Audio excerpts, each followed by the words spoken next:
November 12, 1942, Western Desert, North Africa. A sky the color of gunmetal hung over the Sahara. The wind moved like a blade, carrying dust and the smell of burned fuel across the wasteland. The war in North Africa had already devoured men, tanks, and nations, and it was about to teach one soldier a lesson he would carry for the rest of his life. The wreck of a British supply convoy lay silent in the sand, scattered crates, twisted steel, black smoke curling into the cold desert air. The battle had ended only minutes earlier. Tracer fire still glowed in the dunes, but the Afrika Korps advanced, disciplined and relentless. A scouting platoon moved in to secure the convoy, helmets low, rifles ready. Their boots crunched over broken glass and shell casings. Every man expected traps. Every shadow felt like a sniper. That's when one of them saw it. A small shape, low, olive drab, parked halfway behind a shattered truck. Not British, not German. Something strange. A vehicle. A captured American vehicle.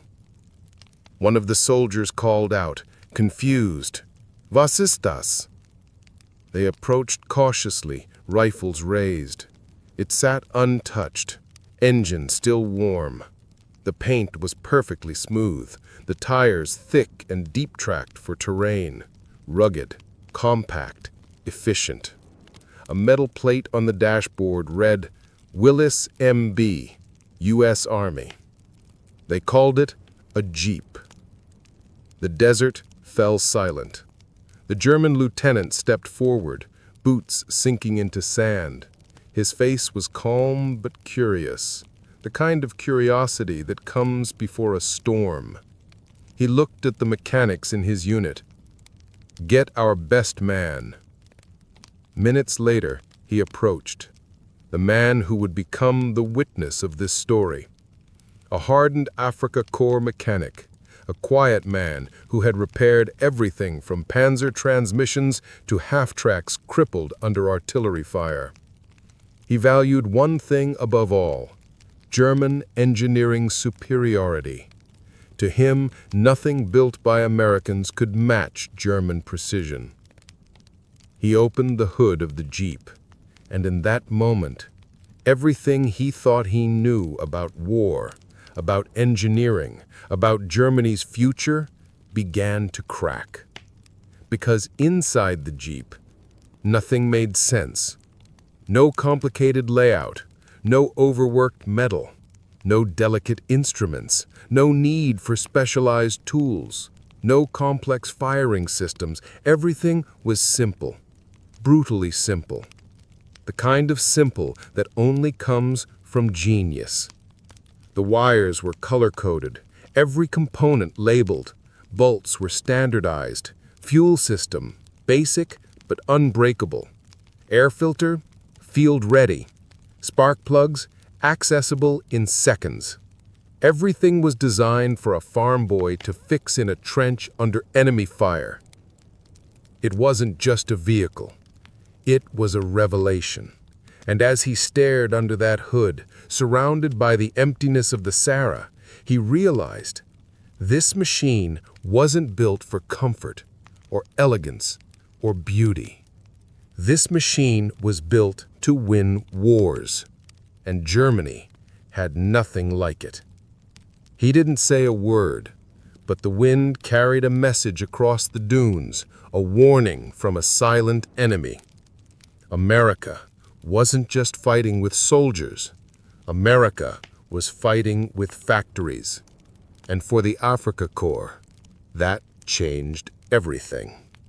The morning sun rose over the wrecked supply column, turning the desert into a sheet of molten gold.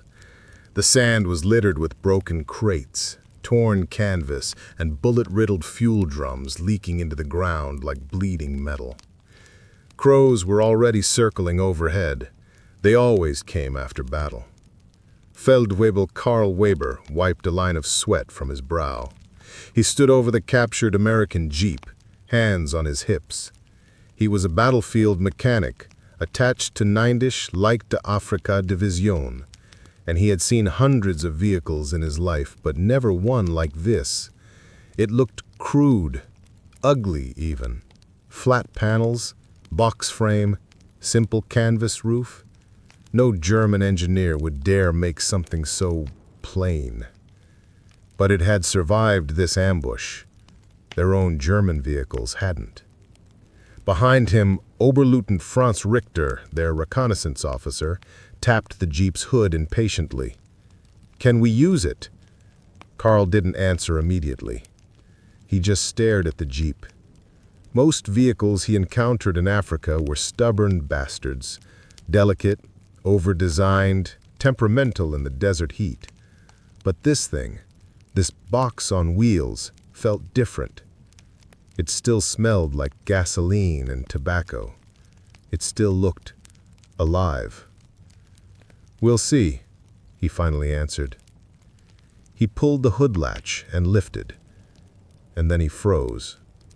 For the first time since he had been drafted into the Wehrmacht, a machine made him feel insulted. It shouldn't have been possible. The engine compartment was immaculate. Everything was labeled. Wiring was color-coded. Bolts were standard size. Parts could be removed in minutes without special tools. This wasn't German engineering. This was something else. Behind him, the other mechanics gathered around. "Mein Gott," muttered Dieter, his assistant. "Even the oil filter is easy to reach." "Look," Carl said, pointing to the layout. "No engineering arrogance. Everything is simple, practical, purpose-built." "This isn't engineering," Hans scoffed. "This is farm equipment." Carl shook his head. "No, this is war equipment." He pulled the choke and turned the ignition. The engine started on the first try. No grinding, no sputtering, just a smooth, controlled rumble. The men stepped back. Carl revved the engine skeptically. The Go Devil engine responded instantly. Tough, simple, uncomplaining. "How is that possible?" whispered Dieter. Carl didn't answer. His pride was at war with his reality. The Jeep worked. Better than anything he'd seen in North Africa. He looked around at the damaged column. One of their own Kübelwagens sat nearby, its suspension destroyed, its radiator cracked, its engine choked with sand.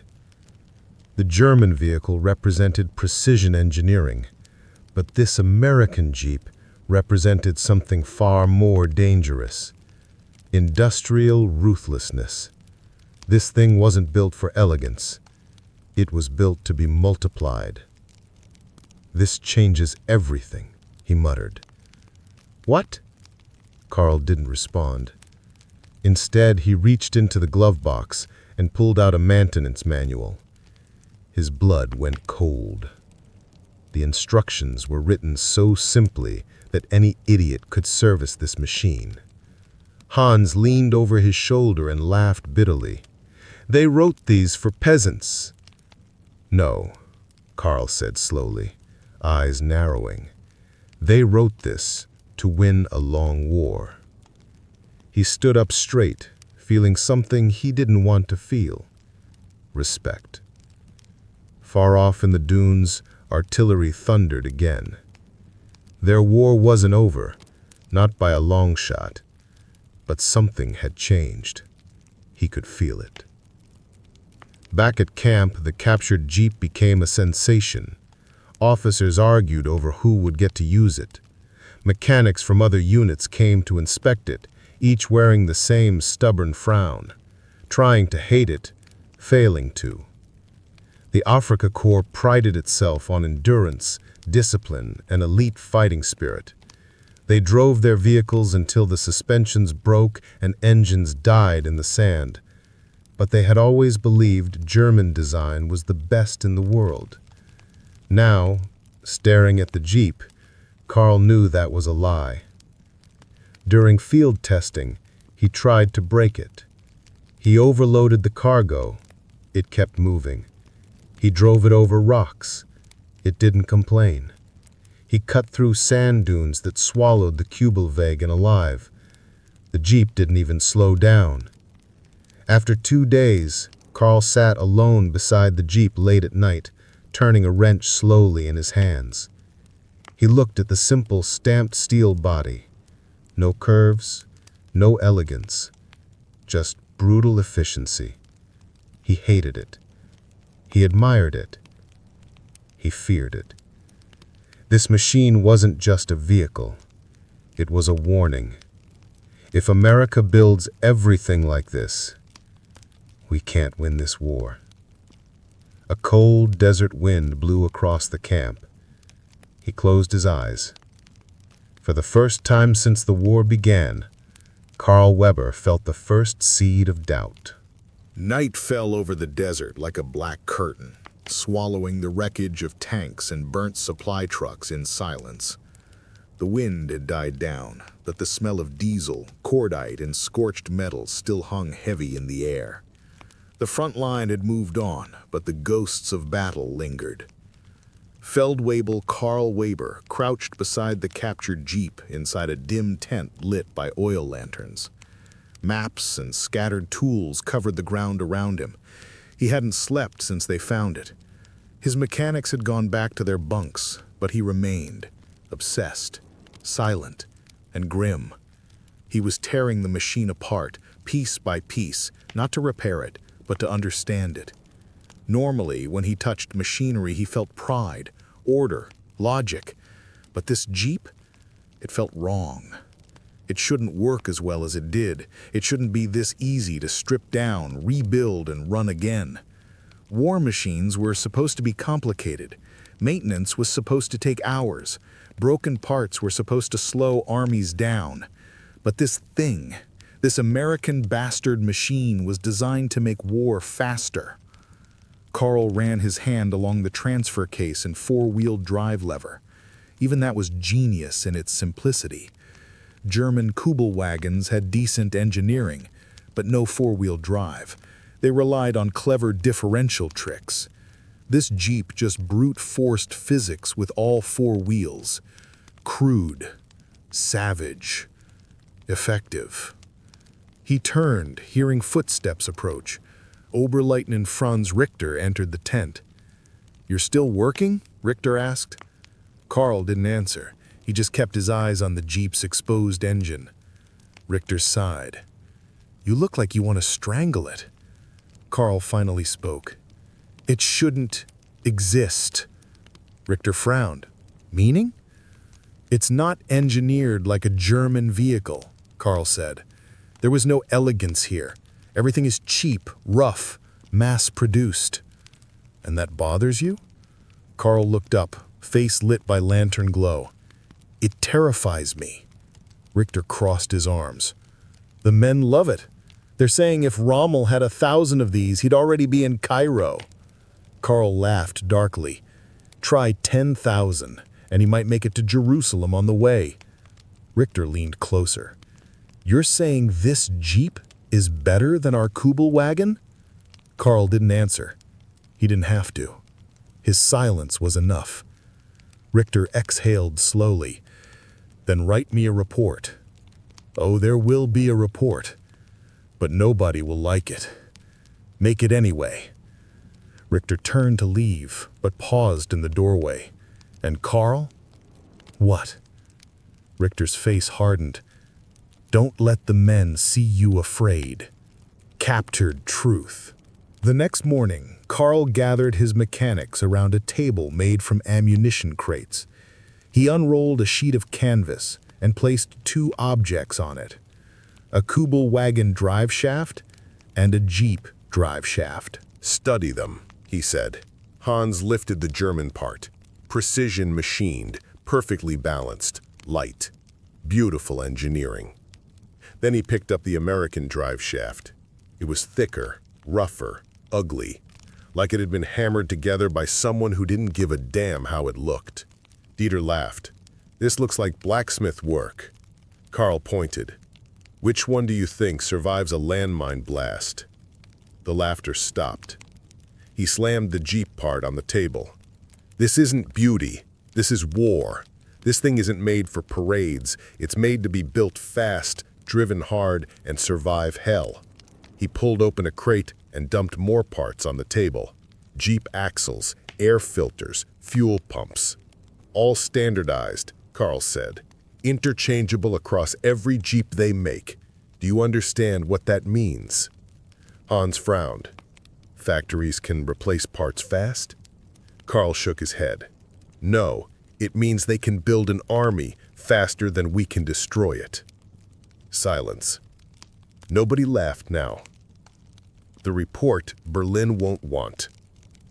By evening, Carl sat hunched over a crate with a fountain pen, writing by lantern light. Technical summary, U.S. Willys MB, field assessment. Conclusion, the American Jeep is not a vehicle, it is a strategy. He wrote about cold start performance, excellent. Engine access for field maintenance, exceptional. Parts interchangeability, revolutionary. Shock absorption over rough terrain, superior. Fuel compatibility, runs on almost anything. Serviceability by anyone with basic tools, dangerous advantage. He hesitated before writing the final line. His pride didn't want him to write it, but his duty forced him to. Recommendation, immediate study and adoption of similar principles, or within 2 years, we will be overwhelmed by American production capacity. He signed it, Feldwebel Karl Weber, Afrika Korps, Vehicle Maintenance Command. He hated what he wrote, because every word was true. Desert Trial. 2 nights later, Rommel's corps moved under the cover of darkness, withdrawing deeper into Tunisia under constant British pressure. The Jeep came with them. During a night convoy, they reached a dune slope that stopped the German column cold. Trucks bogged down, half-tracks struggled. The Kübelwagens died in the sand one by one. Richter looked back at Carl. "Test it." Carl climbed into the driver's seat. The engine came alive instantly. He threw it into 4-wheel drive and drove straight up the dune. Effortlessly. The entire column watched. Nobody spoke. Nobody needed to. The truth was now obvious. Germany's engineering pride had just been outmatched by American practicality. And Carl knew this was only the beginning. Night convoys in the desert were a special kind of hell. Engines overheated, transmissions locked, and sand clogged every machine built by men who had never seen real war.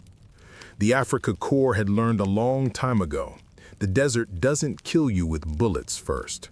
It kills your machinery, it kills your hope, then it kills you. But one machine refused to die. The Jeep. A machine that keeps moving. Carl sat behind the wheel, knuckles white as he gripped it. The desert wind slapped his face, gritty sand stinging his skin. The Jeep growled beneath him, steady, obedient, unstoppable. He crested the dune and circled back down when something caught his eye, half buried in shadow near a dry, waddy trench. A Ford GPA amphibious Jeep, another American design, half sunk, abandoned. More of them were here, more than one. The Americans had left equipment behind like trash, not because they were careless, because they had so much of it. They didn't need to go back for it. Carl stared at the machines for a long time. Germany could barely replace trucks lost in battle. America left them behind like empty ration tins. Night fire. Tracer rounds cut suddenly through the darkness, thin red streaks whipping past like angry meteors. Artillery thundered a moment later, mortars exploding across the column. "Ambush! Take cover!" Chaos erupted. Men scrambled, falling into the sand face first. A shell annihilated a truck nearby, sending a flaming tire spinning into the sky like a drunk comet. Screams tore through the smoke. Richter slid down behind Caro. "British artillery! Move, move!" "We can't. The Hoff tracks are stuck." "Leave them." Caro looked at him in disbelief. Abandon armored vehicles? Impossible. Richter pointed forward. "Get the Jeep through and flank them. Find their forward observers." Carl nodded once. Mission clear. He hit the accelerator. The Jeep surged forward like a beast hungry for the hunt. They tore across the sand while artillery shells bloomed behind them. Marek manned the MG-34 on the back seat, teeth clenched against the recoil. Bullets zipped past, kicking up dirt. Carl heard metal rip and prayed it wasn't the engine block. But the Jeep just kept going. "How is this thing still running?" Marek yelled over the gunfire. "Because the Americans built it to survive idiots," Carl shouted back. They dipped into a ravine, bouncing so hard the suspension growled but held. The Jeep didn't complain. It wanted more, like a wolf scenting blood. They spotted the British artillery team, 5 men operating 2 25-pounder guns. No time for finesse. Carl floored the pedal and the Jeep lunged across the sand ridge like a charging hyena. Marek fired first, cut down the spotter. Carl swerved hard as the British crew reached for rifles. Richter stood and fired the MG straight from the hood, muzzle flash lighting his face in bursts of flame. Men fell, shouts died in throats. The last artilleryman pulled a Webley revolver and aimed. Carl didn't break. He hit the man full force at 50 kilometers per hour. The man left the ground and vanished beneath the tires. Bones snapped. The Jeep shook, but only once. Carl exhaled slow and steady. The battlefield went quiet. The question nobody wanted to ask. They limped the Jeep back to camp at sunrise. Blood was still splattered across the front bumper. Every other vehicle in the convoy had broken down, blown a gasket, snapped a drive shaft, or simply failed. The Jeep had lived through it all. Carl stood alone for a long time, staring at it. Covered in mud and smoke, a bullet hole in the hood, rope hanging off the side. But the Jeep still ran. It always ran. Why? It was a simple question, but the answer shook Carl to his core. Because American engineers expected their machines to be abused, expected them to be shot, drowned, crashed, overloaded, and still keep going. Germany designed vehicles for engineers. America designed vehicles for war. The realization. Carl finally wrote what he had denied until now. We are not fighting the American army. We are fighting the American factory. Suddenly, the war made sense. Why the Americans didn't care if they lost vehicles. They could build more. Why they didn't fear long supply lines. They had trucks for every road. Why they didn't slow down. Even the mechanics were farm boys who could fix anything with a wrench and a hammer. The United States had brought something to war that Germany never could. Unstoppable momentum. And Karl Weber, son of a Bavarian blacksmith, master mechanic of Rommel's Afrika Korps, knew what the generals did not. Germany could win battles, but America would win the war. A week later, Carl found himself inside a dusty command tent lit by 2 flickering lanterns and a single oil stove. The desert wind clawed at the canvas as if trying to tear it apart. Outside, Afrika Korps soldiers cleaned weapons and coughed diesel from their lungs. Inside, Germany's secret shame lay on a table. A captured American Jeep, taken apart like a corpse on an autopsy table, and everything inside it was a problem. The meeting no one wanted. A gray-uniformed colonel stood stiff, smoking through clenched teeth. Across from him, 4 mechanics, including Karl, waited silently. "Begin your report," the colonel ordered. Richter stepped forward and clicked open a folder stamped Technische Beurteilung, Vertraulich, Technical Evaluation, Confidential. Inside were sketches, tear-down notes, test logs. Marek spoke first. "The engine can be removed in under 30 minutes using only 2 tools. Color-coded wiring makes electrical repairs possible even under low light. Parts are standardized, interchangeable from one Jeep to another." The colonel didn't blink. "Continue." Karl pointed to a gearbox on the table. "This is the transfer case. Engages 4-wheel drive instantly. Simple lever system, minimal moving parts, extremely rugged." The colonel grimaced. "And the drawbacks?" Karl paused. He knew this moment mattered. He chose his words carefully. "There are no significant drawbacks, Herr Oberst." Silence. You could hear sand hitting the canvas. An inconvenient truth. A junior officer stepped forward angrily.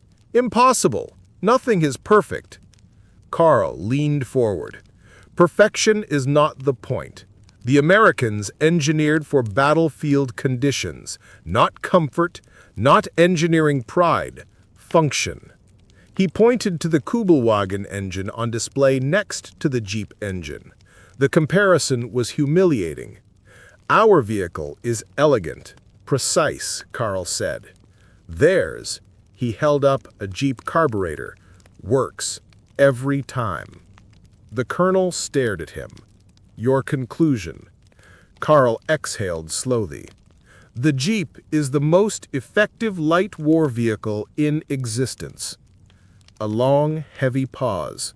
The colonel crushed his cigarette into a metal cup. "Write it up. Keep your analysis factual, and keep it quiet. This does not reach Berlin in this form." Richter blinked. "Why not?" The colonel leaned in close. "Because the High Command does not like embarrassment." Censoring reality. Karl stayed late that night writing the report. It felt less like a technical document and more like a confession of defeat. The Jeep displays unmatched simplicity of design, mechanical resilience, and strategic utility. It operates in mud, sand, and snow with minimal maintenance. German equivalents fail under equivalent conditions due to complexity and production limitations. At the bottom, he signed it. Unter-Officer Karl Weber, 2nd Technical Battalion, Afrika Korps. He slid it forward, but the colonel's adjutant stamped it immediately. Modified Ford transmission. Entire paragraphs were crossed out in red ink. New lines were added. The Jeep is crudely built, inferior in German engineering sophistication, but acceptable for temporary use. Karl stared in disbelief. "They're lying," he said. "Yes," said Richter. "Officially." The whisper network began. But here was the problem with truth. Once spoken aloud, it spreads. Mechanics began passing quiet warnings. Drivers traded rumors over cigarettes. Tank crews joked that when their panzers broke down, they wished for a Jeep to tow them home. Men in Rommel's army now believed something dangerous. The Americans were not inferior. They were overwhelming. Not because of better soldiers, not because of better tactics, because of production. Berlin reacts. 3 weeks later, Berlin finally received a version of the Jeep report. Karl never saw the full reply, but he saw pieces. Someone leaked internal responses to the mechanics. It was a list of comments handwritten by some faceless logistics officer in Berlin. It read, "Investigate methods to simplify German light vehicle production. Re-evaluate Kübelwagen field performance. Pursue captured Jeep usage until domestic alternative available. Urgent. America mass-producing Jeeps at industrial scale. Verify report." Then underlined 3 times in red. Immediate study required. Evidence suggests America is waging the war with factories. Rommel found out. The next evening, Karl was summoned. He entered the general's vehicle park where machines slept under tarps. General Erwin Rommel himself stood there, hands behind his back, staring at a jeep. Karl snapped to attention. Rommel turned, face unreadable. "So, you are the mechanic who wrote the Jeep report?" "Yes, Herr General." Rommel walked to the Jeep, ran a hand along the hood, then said, "I don't care where a machine comes from. If it works, we use it." He faced Karl. "Tell me honestly, can Germany build something like this, at this speed, in this quantity?" Karl hesitated, then spoke the truth. "No, sir." Rommel nodded just once. He already knew. That night, Karl wrote in his personal field journal, "We are losing this war. Not today, not tomorrow, but inevitably. Because you cannot outfight an enemy who can build faster than you can shoot." By January 1943, something strange was happening across the Afrika Korps, something unofficial, unauthorized, and quietly disloyal to German engineering pride. The captured American Jeep was no longer an oddity. It had become a migration. German units were adopting it, without orders, without permission, without shame. A new desert king. Rommel's men called it the Desert Horse. Recon units began every patrol with the same question. Any Jeep spotted? Check the dunes for Jeeps. If you find a Jeep, bring it back alive. What started as technical curiosity had become a quiet obsession across the army. The Jeep didn't overheat. The Jeep didn't drown in sand. The Jeep didn't need prayers to start. The damn thing just worked. It didn't care about fine tolerances, didn't need precision, didn't need loyalty to German pride. It needed a wrench, a hammer, a soldier who wasn't a moron. That was it. Kübelwagens abandoned like skeletons. Across the desert, in old minefields and burned-out villages, Kübelwagens were dying. Burned clutches, broken axles, engines choking on fine sand. Many were cannibalized for parts. Men had started leaving messages on them, written in grease, scratched with knives. Braucht es nie mehr, never needed again. Zu kompliziert, too complicated. Give me einen Jeep, give me a Jeep. Captured Jeeps now drove under German flags and Balkenkreuz markings. In some units, Jeep engines were used to power field generators. Others turned Jeep chassis into machine gun platforms and ammo carriers. Berlin had no idea. The Jeep Brotherhood. In a dusty ravine outside Gabus, Karl arrived at a secret meeting of mechanics. It wasn't official, just a gathering of men who understood war by the sound of fuel pumps and gear teeth. 20 jeeps lined the canyon wall, captured from Americans along the retreat from Tunisia. Some still bore U.S. Army hood codes. Some were already painted desert tan. Marek walked over, lighting a cigarette with a shaky hand. He said, "You started a fire, Carl. Look around." Carl glanced at the vehicles. Jeeps stripped down, rebuilt, marked with unit symbols. Something about it felt very dangerous. These men weren't just repairing jeeps. They were choosing them. Over German equipment, over German engineering, over German pride. The Silent Rebellion. Richter handed Carl a folded paper. "Read this," he said. It was a copied order, classified, stamped from Berlin. Effective immediately. Use of captured American jeeps is to be limited. Jeep deployment is unauthorized unless approved by division command. Priority remains Kübelwagen. Carl laughed bitterly. "So they noticed," he said. "They noticed," Richter replied, nodding. "And they're afraid." "Afraid of what?" "Truth," Richter said.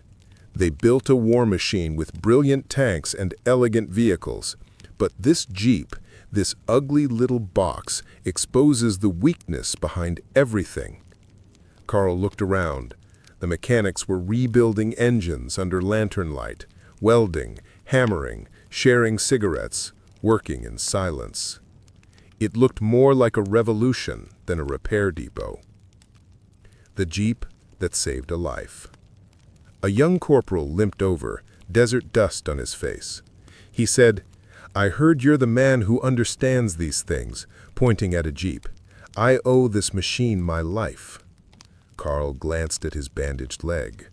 Shrapnel wounds. Recent. "We got hit during a British air raid. Kübelwagen died after 20 minutes. This Jeep," he slapped the fender, "carried 6 wounded men out of the line, over rocks, no road. Engine never coughed once." He took a breath. Voice cracked. "If we had German vehicles that day, I'd be dead." Carl said nothing. There was nothing to say. Berlin's worst nightmare. Jeeps were now arriving at frontline units before Berlin could ban them. Commanders looked the other way. Even SS units requisitioned them. America had accidentally done something no bomb could achieve. It infected the German army with doubt. Doubt spreads like a disease. If the Jeep was better, what else was better? American rifles? American rations? American tanks? A letter that would never be sent. That night, Carl sat on an ammo crate and wrote in his notebook, the only private place his mind had left. The enemy is not just men with rifles. The enemy is the assembly line. The enemy is the stamped part, the shared bolt, the tool anyone can use. The Jeep is not a vehicle. It is an idea. And ideas are harder to kill than soldiers. He closed the book and shut his eyes. He now understood something terrible. Wars are not won by the best weapons. Wars are won by the weapons that never stop arriving.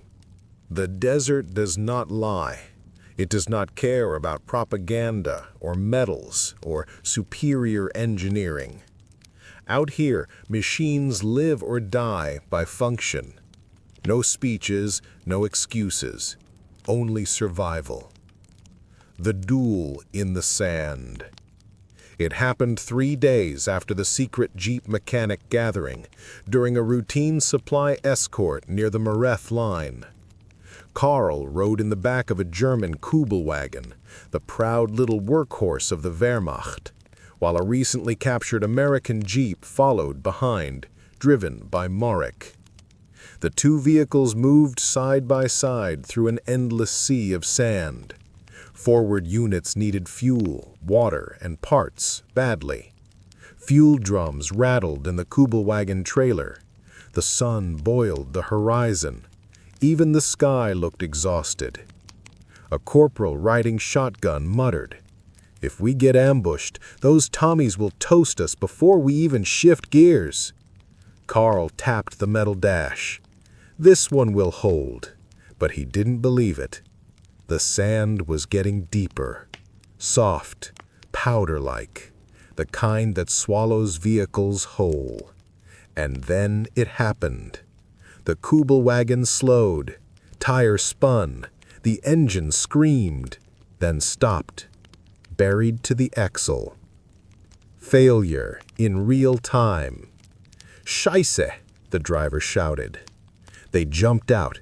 Everyone pushed, shoved, rocked, but the German car was done.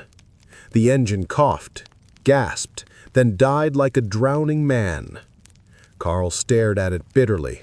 The very design Germany bragged about, the light frame, the clever weight balance, was killing it now. Rear-wheel drive only. No purchase, no escape. Behind them, Marek rolled up casually in the Jeep, cigarette in mouth. "Need a tow?" he smirked. Carl was angry, but not at Marek. He was angry that he already knew what would happen next. Desert law. Jeep wins.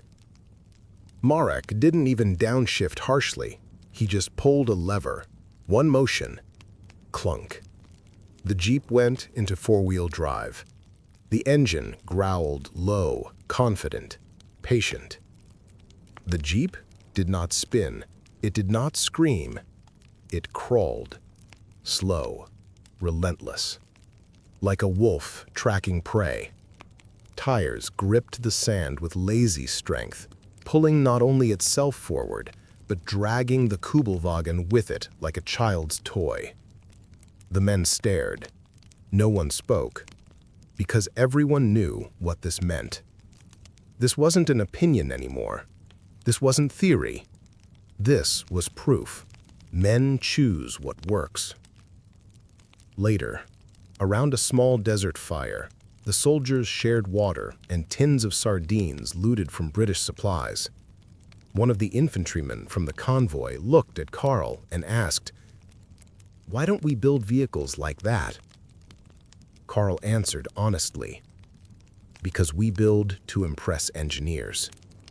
The Americans build so farmers can fix them in the field." A young gunner laughed bitterly. "So we're losing because of bolts and screws?" Carl stared into the fire. "We're losing because American soldiers get machines that always run, and our machines need specialists. Specialists don't win wars. Numbers do. Reliability does. Simplicity does." The fire snapped. Wind carried desert sand across their boots. No one argued. They couldn't. The Afrika Korps changes. Within weeks, the pattern became obvious across the front. Jeep convoys began running night supply missions. Artillery spotters used Jeeps for fast repositioning. Medical teams used them to extract wounded faster than any German vehicle. Even forward patrols preferred Jeeps for their speed and silence. Even Rommel staff officers quietly replaced Kübelwagens with captured Jeeps. What started as an experiment had become a silent revolution inside the German army. Berlin had no control over it. The factory in Detroit had achieved something even generals could not: machine loyalty. The men didn't care whether the Jeep was American. It had earned their trust.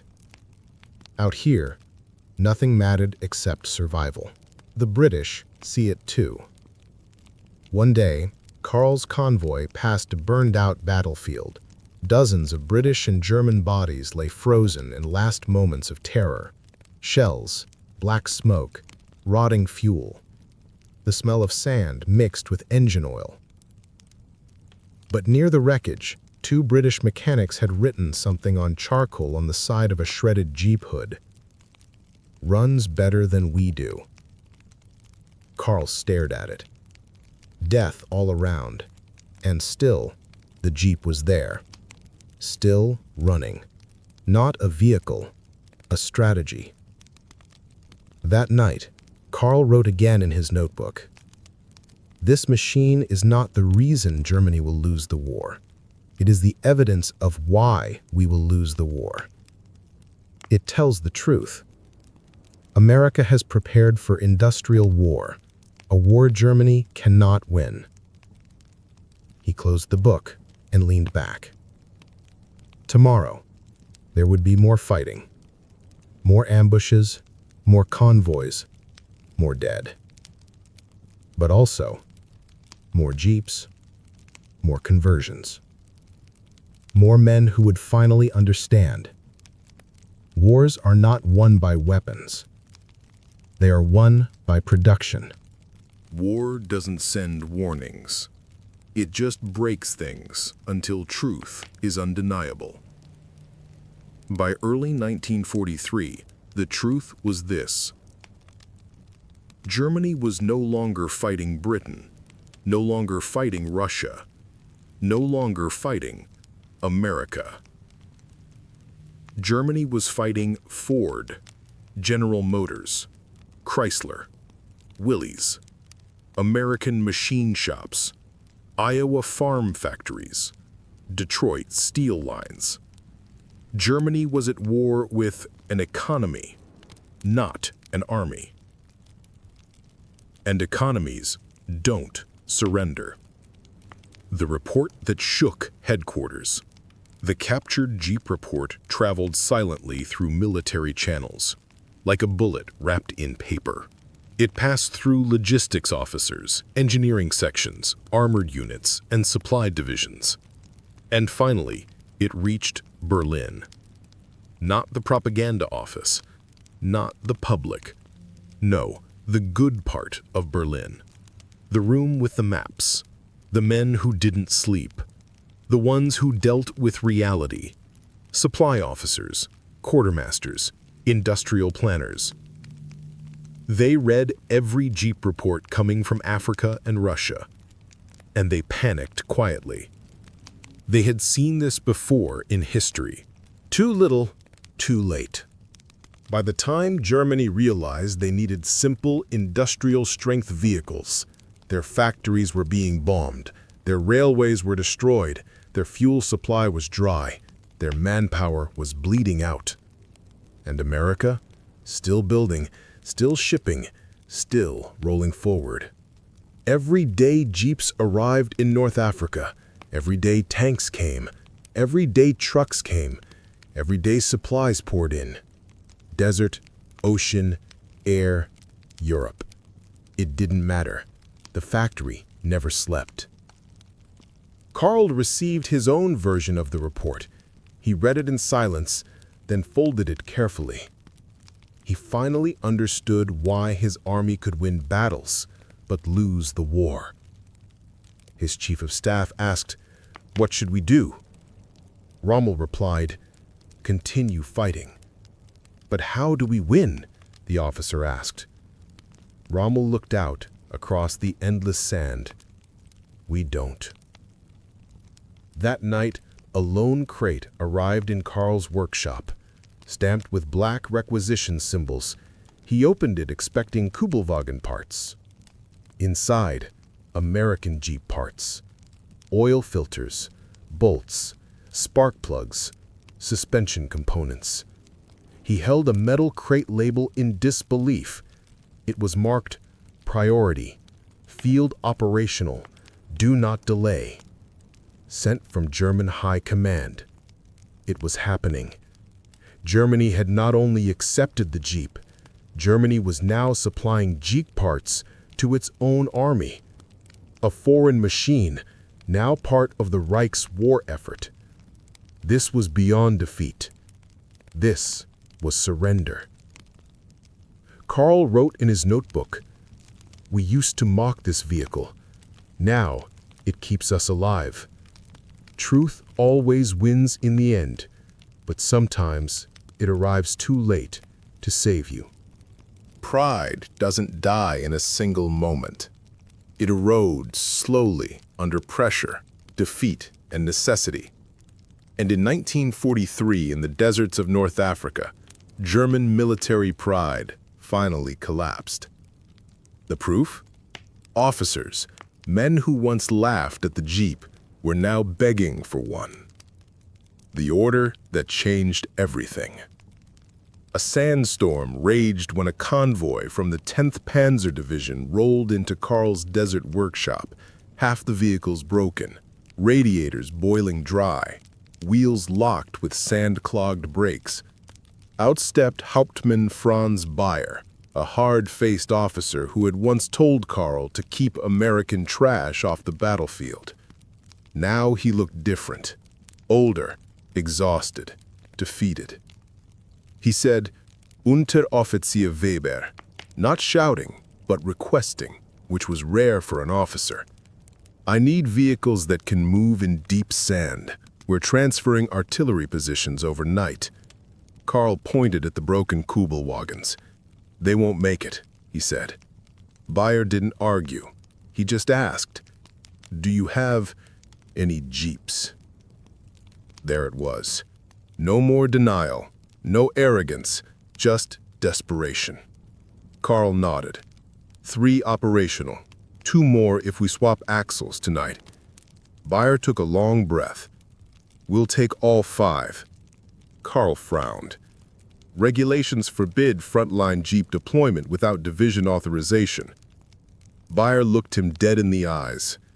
Regulations are for men who aren't being bombed to death. The Jeep convoy.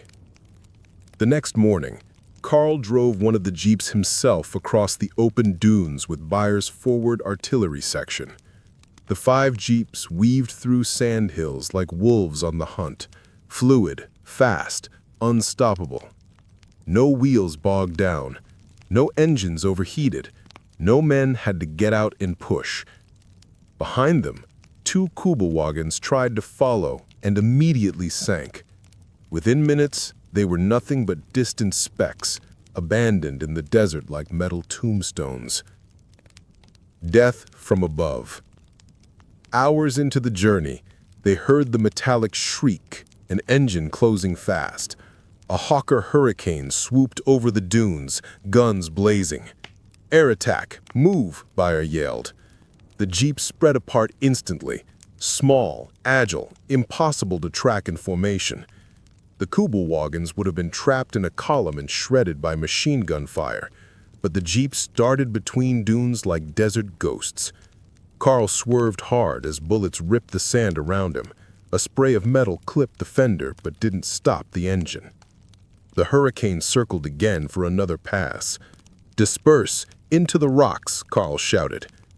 They punched through a gap between stone ridges and vanished under natural cover, alive, because they had the only vehicle small enough and fast enough to survive air attack in open terrain. Bayer looked at Karl afterward, chest still heaving. He said, "You were right. This vehicle doesn't just move supplies, it keeps men alive." The letter home. Back at camp, the men rested, silent, shaken. Bayer approached Karl near the Jeep and said, "I'm writing a request to headquarters. I want 2 Jeeps per artillery platoon." He paused, then added, "And I want you to sign it." Karl blinked. "Me?" "Yes, you've been right since the beginning. The army needs to listen." Karl looked at the Jeep, battle-worn, sand-bitten, dented, and still breathing. He nodded slowly. "I'll sign it." That night, he wrote again in his notebook, "A machine is not loyal to a nation. It serves whoever uses it best. The Jeep belongs to no army now. It belongs to the battlefield." The Quiet Mutiny. July 1943. The sun beat down on the line of prisoners marching toward the docks, boots crunching against gravel, chains clinking just enough to remind them they had no say in where they were going. Karl walked among them, silent, carrying his duffel bag of tools over his shoulder like a soldier instead of a captive. Behind him, Marek muttered, America is kidnapping their mechanics now. No, Carl replied. They're recruiting them.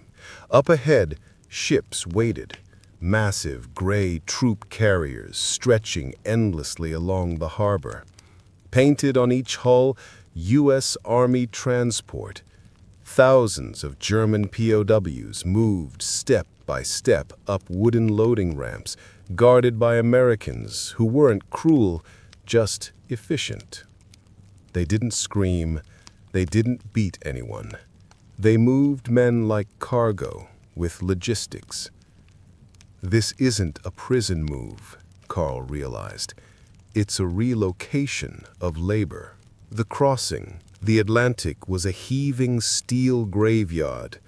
Convoys of Liberty ships plowed through the waves, escorted by destroyers cutting white scars into the sea. Somewhere out there, German U-boats waited. The men knew it. Every creak of the hull kept sleep away. Days dragged on. The only break from monotony was work. The Americans handed out tools and tasks. POWs repaired equipment on deck under guard. Jeep engines, generators, radios, field stoves. They brought Carl anything broken, and he fixed it. Even here, in chains, his skill had value.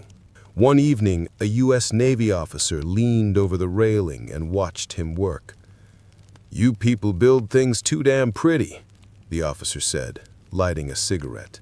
"War doesn't care about pretty. War wants ugly and reliable." Carl didn't look up. War wants numbers. The officer smirked. "Now you're learning." Arrival in New York Harbor. New York Harbor rose from morning fog like something from another world. Steel bridges, towers, cranes moving like metal giants. The prisoners stared, speechless. "Mein Gott," someone muttered behind Carl. "They built a city for war." But New York wasn't built for war. It just happened to be ready for it. Supply ships unloaded at lightning speed, crates flying from docks to trucks to rail lines in minutes. Marek whispered, "Do you feel like we're watching some kind of machine?" Carl shook his head. "Worse," he said.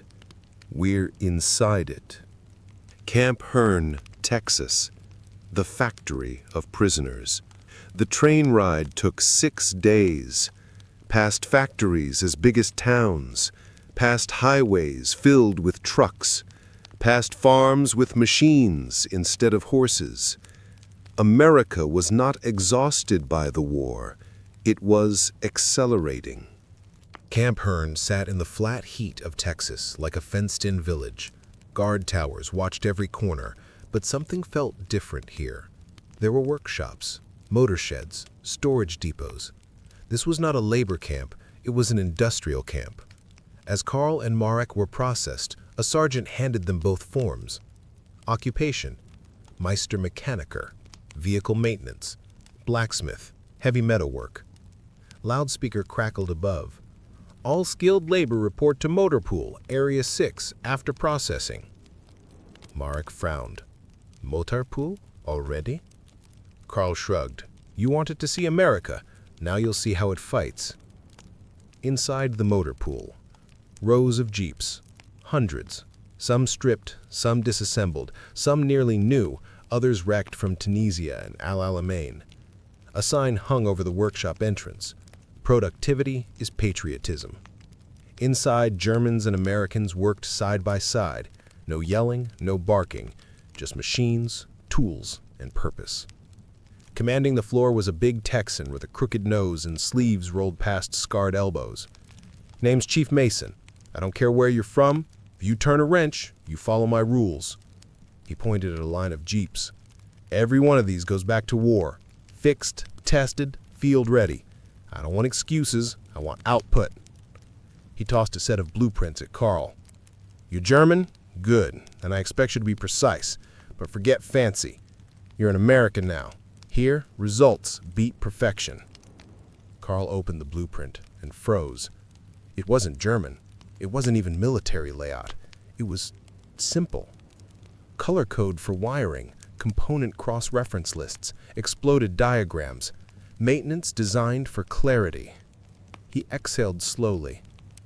Gott im Himmel. These weren't just vehicles. These were lessons.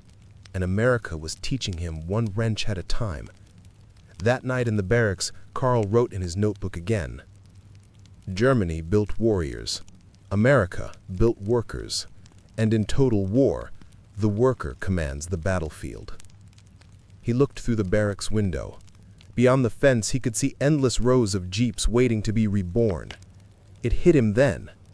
Germany hadn't lost the war yet, not on paper, not in the deserts, not in Russia, but here, in Texas, in a prison camp.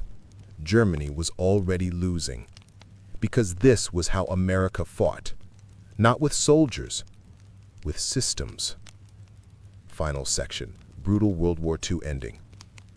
The Battle of Tunisia ended not with heroism, but mathematics. On May 13, 1943, the Afrika Korps, once feared across the world, ceased to exist. 250,000 German and Italian soldiers surrendered. It wasn't a battle, it was a harvest. The desert didn't care. It kept the bodies, erased the uniforms, buried the flags, but it left one thing uncovered: truth. The truth that Karl Weber died knowing. Germany never lost to America's army. It lost to America's factories. Weeks after the surrender, American troops began clearing battlefields. A Jeep patrol rolled through what used to be the German defensive line outside Machnassi. They passed burned-out Kübelwagens, shattered artillery, rifles buried in dunes. One Jeep slowed. A corporal hopped out, walking across the sand to a still shape half buried by wind. A body. German uniform.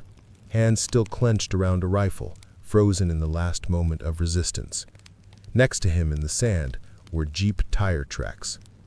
The corporal knelt and brushed the sand from the dead man's collar. Mechanic insignia. He didn't know his name. He didn't know his story. He didn't know this man once fought, not with hatred, but with pride. The corporal stood, removed his helmet, and gave a moment of silence, not for an enemy, but for a soldier. He returned to his Jeep. The engine started. The war rolled on. Karl Weber was never mentioned in a report. He never got a medal. No books remember him. No stone bears his name. He died exactly as he lived, fighting against the impossible. And history buried him, just like the desert did. But the Jeep rolled on. To Sicily, to Italy, to Normandy, to Berlin, to history. And long after the smoke of war faded, long after the flags were folded, long after the last veteran's heartbeat ended, the truth remained. Germany built machines for engineers. America built machines for war. And war doesn't care what's perfect, only what survives.